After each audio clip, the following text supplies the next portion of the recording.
അങ്ങനെ നമ്മുടെ ക്ഷേത്ര ശ്രീകോവിലിലെ നിവേദ്യ അവശിഷ്ടങ്ങൾ ഭക്ഷിച്ച് മൂഷികൻ വിശപ്പടക്കി. നമ്മുടെ തീർത്ഥം വേണ്ടുവോളം പാനം ചെയ്ത് ദാഹമടക്കി. മൂഷികൻ അവന്റെ പൈദാഹങ്ങൾ അടക്കുക എന്ന സ്വകാര്യം മാത്രമാണ് ചെയ്തത്. പക്ഷേ നാരദരെ, ഫലത്തിൽ നമ്മുടെ ക്ഷേത്ര ശുചീകരണം എന്ന സേവനമല്ലേ മൂഷികൻ അനുഷ്ഠിച്ചത്? അതേ ഭഗവാനെ, കെടാൻ പോകുന്ന ദീപത്തിന്റെ തിരി നീട്ടിത്തെളിക്കുക എന്ന മൂഷികന്റെ സേവനവും മഹത്തായതാണ്. എന്നിട്ട് മൂഷികനിൽ നാം ഏറെ സംപ്രീതനായി. ഒരു നാൾ നാം മൂഷികന്റെ മുന്നിൽ പ്രത്യക്ഷപ്പെടുക തന്നെ ചെയ്തു. നാരായണ നാരായണ. അങ്ങനെ മുജ്ജന്മത്ത് നാം വരം നൽകി അനുഗ്രഹിച്ച ജന്മമാണ് മഹാബലിയുടേത്. നാരായണ നാരായണ. കൈലാസനാഥ സംസർഗത്താൽ മൂഷികനും ചക്രവർത്തി പദം. നാരായണ നാരായണ. അങ്ങനെയുള്ള മഹാബലി ചക്രവർത്തിയുടെ ശക്തി ക്ഷയിപ്പിക്കാനോ അപകീർത്തിപ്പെടുത്താനോ നമുക്ക് കഴിയില്ല നാരദരെ. നമുക്കതിന് മനസ്സനുവദിക്കുന്നില്ല. അങ്ങയുടെ അവസ്ഥ നാം മനസ്സിലാക്കുന്നു പ്രഭു. അപ്പോ പിന്നെ മഹാബലി ചക്രവർത്തി കീർത്തി സ്വരൂപനായി ത്രിമൂർത്തികളെയും നിഷ്പ്രഭനാക്കിയ ആജീവനാന്തം വാഴട്ടെ എന്നാണോ അങ്ങ് ഉദ്ദേശിക്കുന്നത്? പ്രഭോ, മഹാബലിയുടെ മുന്നേറ്റത്തിന് പ്രതിബന്ധം സൃഷ്ടിച്ചില്ലെങ്കിൽ അത് ദേവസമൂഹത്തിനാകമാനം ദുരവസ്ഥ സൃഷ്ടിക്കുമെന്ന് അങ്ങ് എന്തുകൊണ്ട് ഓർക്കുന്നില്ല? ദേവർഷിയായ നമുക്ക് ദേവസമൂഹത്തിന്റെ അഭിമാനം സംരക്ഷിക്കേണ്ട ബാധ്യതയുണ്ട്. നാം എന്താ ചെയ്യേണ്ടത്? അങ്ങ് മറ്റെന്തെങ്കിലും വഴികൾ നോക്കിയാലും.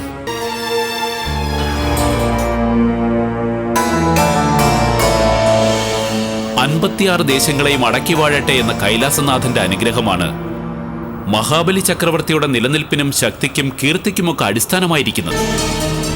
ഒരു മൂഷിക ജന്മത്തിന്റെ സദ്ഗതി, ഈ സദ്ഗതി നീണ്ടുപോയാൽ ഈ പ്രപഞ്ചത്തിലെ ഒരേ ഒരു ശക്തി കേന്ദ്രവും അഭയകേന്ദ്രവും മഹാബലി ചക്രവർത്തി മാത്രം എന്ന അവസ്ഥയുണ്ടാവും. ദേവസമൂഹം അസുരനെ ശരണം പ്രാപിക്കേണ്ട ശോച്യാവസ്ഥ. മഹാബലിയുടെ ശക്തി ക്ഷയിക്കുന്ന തരത്തിലുള്ള ഒരു പിടി മുറുകിയിരിക്കണം. അതിന് വൈകുണ്ഠനാഥനെ ശരണം പ്രാപിക്കുക തന്നെ. നാരായണ നാരായണ.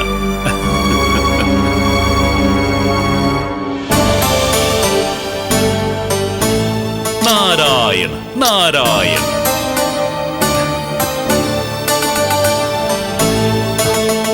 പ്രണാമം വൈകുണ്ഠനാഥ. പ്രണാമം നാരദരെ. നാം ഭൂലോക സന്ദർശനം കഴിഞ്ഞുള്ള മടങ്ങിവരവാണ് ഭഗവാനെ. ഓ, അങ്ങനെയോ? അപ്പോൾ ഭൂലോക വിശേഷങ്ങൾ ഏറെ പറയാനുണ്ടാകുമല്ലോ നാരദർക്ക്. നമുക്ക് പറയാനുള്ള വിശേഷം ഒന്നേ ഒന്ന്: മഹാബലി ചക്രവർത്തി. മഹാബലിപുരത്തെ വാർത്തകളൊന്നും സർവേശ്വരനായ അങ്ങ് അറിയുന്നില്ലെന്നാണ്. മഹാബലിയുടെ രാജ്യത്തെ പ്രജകൾക്കിടയിൽ ജാതിമത വർണ്ണഭേദങ്ങളുടെ മതിൽക്കെട്ടുകൾ ഉയർന്നു നിൽക്കുന്നില്ല. തികഞ്ഞ സമത്വത്തിന്റെ വിശാല ഭൂപ്രദേശമാണ് മാവേലി രാജ്യമെന്ന് അറിഞ്ഞാലും പ്രജകൾക്കിടയിൽ കള്ളമില്ല, ചതിയില്ല, വഞ്ചനയില്ല. സ്വജനപക്ഷപാതം മൂലം അനർഹമായി ഉന്നത സ്ഥാനത്ത് ആരും അവരോധിക്കപ്പെടുന്നുമില്ല. നന്നായി. തുടർന്നും കേൾക്കട്ടെ നാരദരെ മഹാബലിയുടെ വിശേഷങ്ങൾ. ആബാലവൃദ്ധം ജനങ്ങളുടെയും നാവിൽ മഹാബലി ചക്രവർത്തി എന്നൊരു നാമം മാത്രമേ കേൾക്കാനുള്ളൂ. എന്തിന്? കുഞ്ഞുങ്ങളുടെ രോദനം പോലും മഹാബലി മഹാബലി എന്നാണ് ഭഗവാനെ. നാരായണ നാരായണ. സൽഭരണകർത്താവ് സൽപേരിനാൽ മുഴങ്ങപ്പെടുന്നത് സന്തോഷമുളവാക്കുന്ന വാർത്തയല്ലേ നാരദരെ? അതേ ഭഗവാനെ. പക്ഷേ എന്താണൊരു പക്ഷേ? മഹാബലിയെ സ്തുതിക്കുന്ന തിരക്കിനിടയിൽ മഹാബലിയുടെ രാജ്യത്ത് നാരായണ നാമം സ്തുതിക്കപ്പെടുന്നില്ല. ബ്രഹ്മദേവനും കൈലാസനാഥനും വിഘ്നേശ്വരനും വാണീ ഗണപതിയും ലക്ഷ്മി ഭഗവതിയും ഒക്കെ വിസ്മരിക്കപ്പെട്ട അവസ്ഥയിലാണ് ദേവ.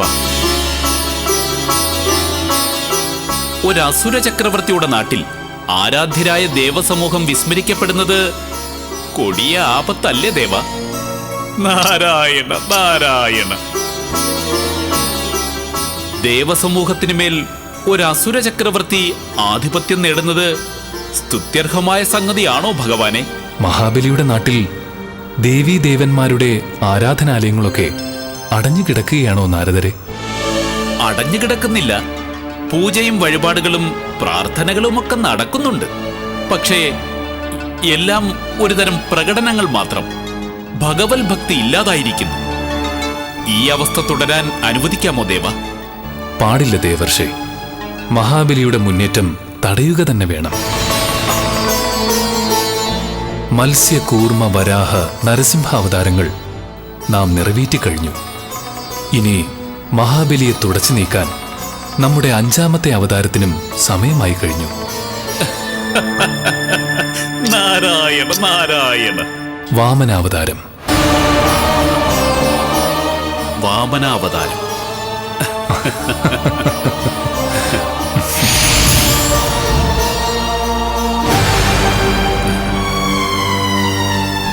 മത്സ്യകൂർമ്മ വരാഹച്ഛ നരസിംഹച്ഛ വാമന.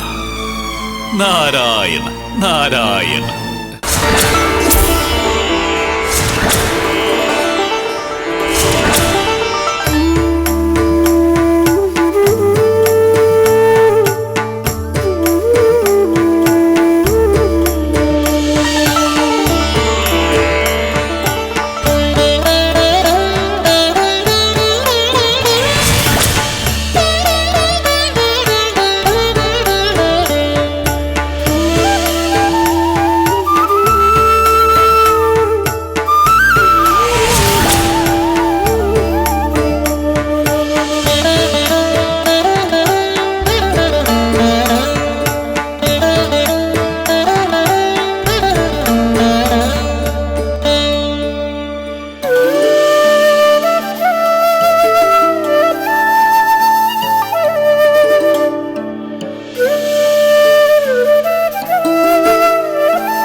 ക്ഷമിക്കണം തിരുമനസേ.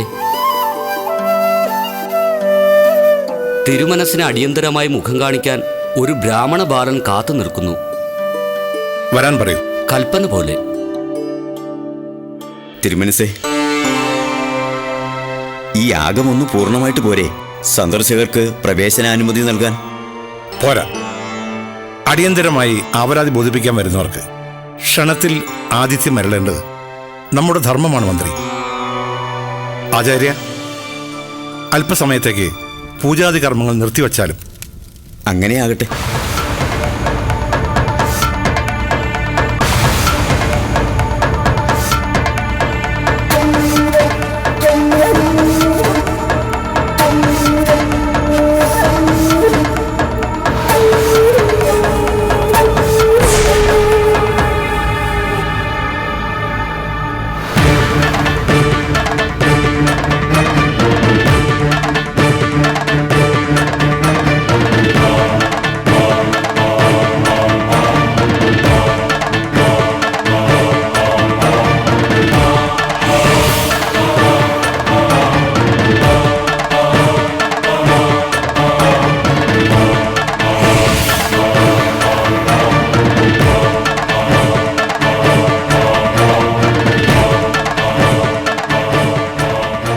മഹാബലി ചക്രവർത്തിക്ക് പ്രണാമം.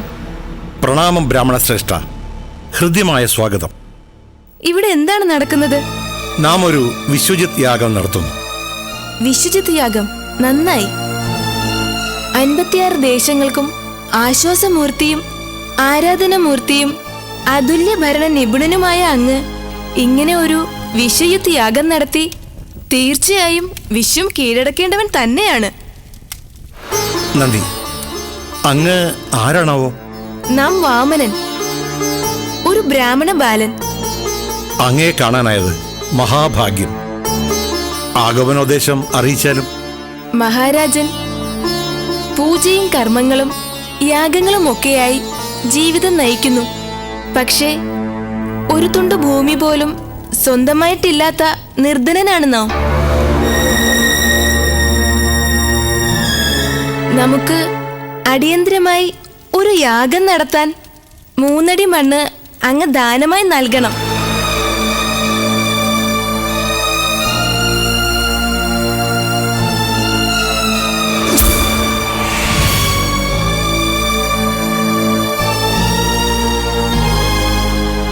ഹേ ബ്രഹ്മചാരി, കേവലം 3 അടി മണ്ണോ? ഇത്രയ്ക്ക് തുച്ഛമോ അങ്ങയ്ക്ക് വേണ്ട ദാനം? വേണ്ടുവോളം ഭൂപ്രദേശങ്ങൾ, പണം, ധാന്യാദികൾ, ഗോക്കൾ, മണിമന്ദിരങ്ങൾ, എന്തിനേറെ നമ്മുടെ കൊട്ടാരം തന്നെ ദാനമായി ചോദിച്ചോളൂ. അങ്ങയ്ക്ക് യാഗം നടത്തുവാൻ ഇവയൊക്കെയും ദാനമായി തന്നോളാം. വേണ്ട മഹാരാജൻ, എല്ലാം വാരിക്കോരി ദാനം ചെയ്യുന്ന അങ്ങയുടെ ശീലത്തെ ദൗർബല്യമായി കണ്ട് ചൂഷണം ചെയ്യാൻ വന്നവനല്ല നാം. നമുക്ക് വേണ്ടത് വെറും 3 അടി മണ്ണ് മാത്രം. ഹേ ബ്രാഹ്മണ ശ്രേഷ്ഠ, അങ്ങയുടെ സുജനമര്യാദയെ നാം ബഹുമാനിക്കുന്നു. അങ്ങയ്ക്ക് 3 അടി മണ്ണ് നാം ദാനം ചെയ്തു കൊള്ളുന്നു.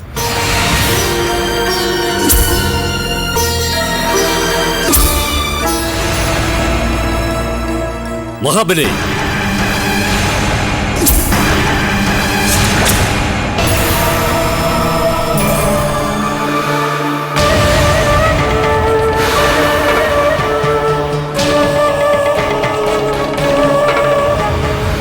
പ്രണാമം ശുക്രാചാര്യ.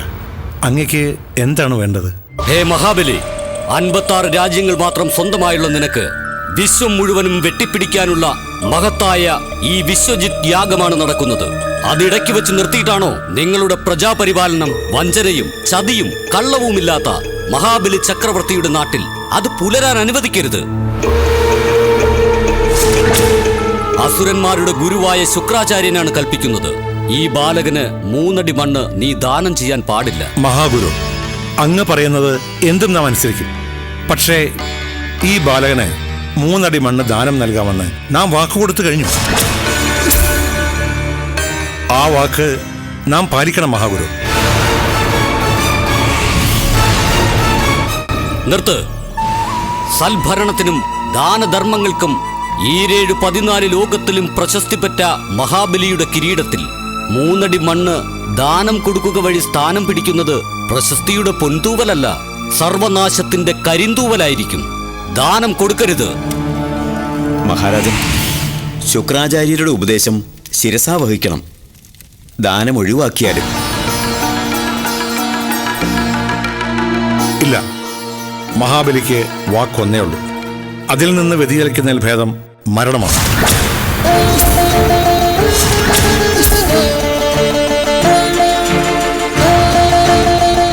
ഹേ ബാലക, നിങ്ങൾക്ക് ഇഷ്ടപ്പെട്ട സ്ഥലത്ത് നിന്ന് 3 അടി മണ്ണ് അളന്നെടുത്തോളൂ.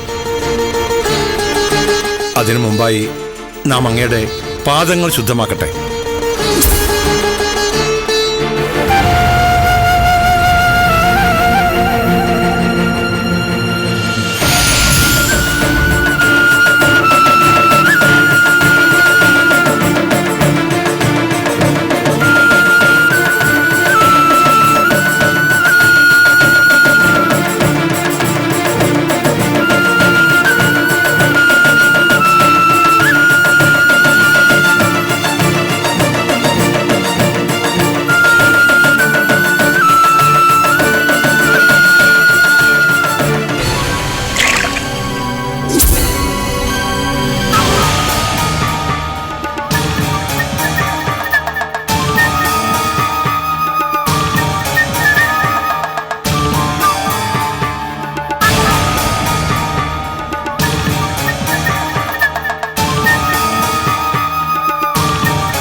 ദയവായി അങ്ങ് പാദസേവ സ്വീകരിച്ചാലും.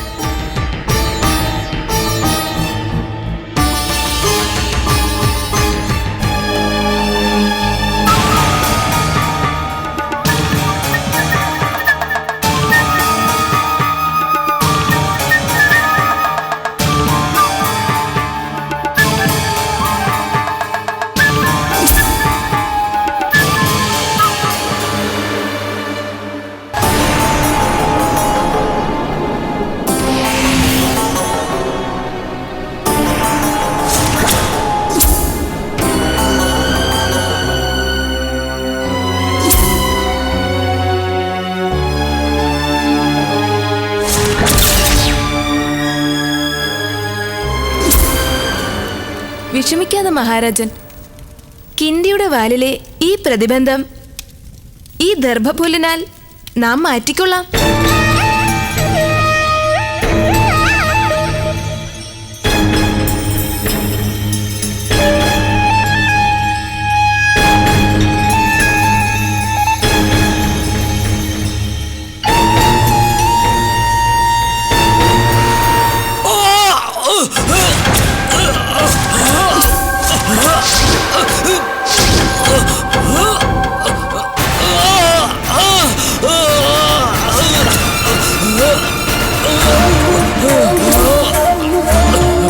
മഹാബലി, അസുര ഗുരുവിന്റെ കണ്ണ് കുത്തിപ്പൊട്ടിച്ചിരിക്കുകയാണ് ഈ നീചനായ വാമനൻ.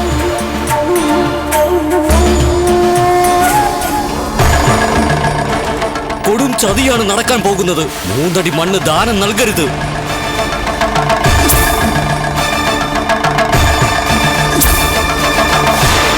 ഇല്ല, നമ്മുടെ 56 ദേശങ്ങളും കടലെടുത്താലും മഹാബലി വാക്ക് മാറില്ല.